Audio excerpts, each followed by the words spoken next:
On vient tout juste d'apprendre que le président Patrice Talon a retiré la nationalité de Kémy Séba à la suite d'une vidéo qu'il avait fait. C'est-à-dire que quand il y a eu la crise qui s'est passée là-bas, quand il y a eu la tentative de coup d'État là, Kémy Séba a fait une vidéo dans laquelle il tentait de se réjouir. Limite même il tentait de pleurer, les gars. Regardez ça. État au Bénin. Coup d'État au Bénin. Dans notre pays, petit par la taille, mais grand par l'histoire. Grand par le courage du peuple. Grand par le courage de ses patriotes militaires. Grand par le courage de ceux qui ont résisté sans jamais rien laisser au clan de prédateurs économiques qu'est le clan du président Patrice Talon.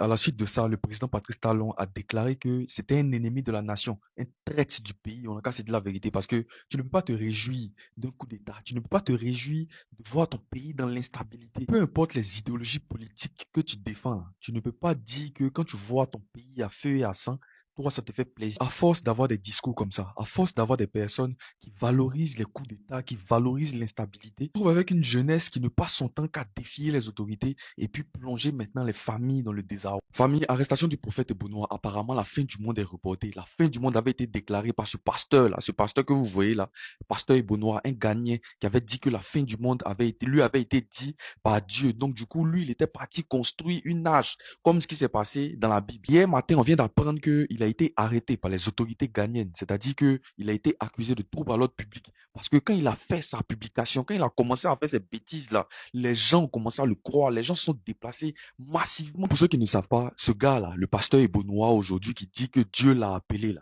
c'est-à-dire qu'avant, c'était un comédien. Avant, c'était quelqu'un qui faisait les vidéos drôles pour faire rire les gens. Comme il a vu que ces vidéos ne marchaient pas, comme il a vu qu'il n'avait pas de buzz, il était obligé maintenant d'inventer une histoire, manipuler les gens en utilisant la religion. Félicitations aux autorités ghanéennes. Les trucs qu'on, les conneries qu'on, là, heureusement, ils jouent pas avec ça. Parce que ça, là, il y a des gens qui croient. Il y a des gens, dites-vous que réellement, il y a des gens qui croyaient que le 25 décembre, nous tous on allait déjà et que lui là, c'était le prophète et que lui, c'est Dieu qui l'a envoyé. Regardez-moi des bêtises qu'on n'importe. Les gars, j'espère que vous allez bien. Les gars, c'est vrai que dans la vie, on dit chaque pays a ses cultures, chaque peuple a ses traditions et sa manière de voir les choses, sa manière de voir le monde. Mais je suis tombé sur la vidéo d'une petite fille, c'est-à-dire d'une petite fille limite de 11 ou 12 ans qui était enceinte au Pakistan. Une petite fille qui était au marché, qui était partie au marché avec son mari, un vieux monsieur. C'était dégueulasse. Regardez la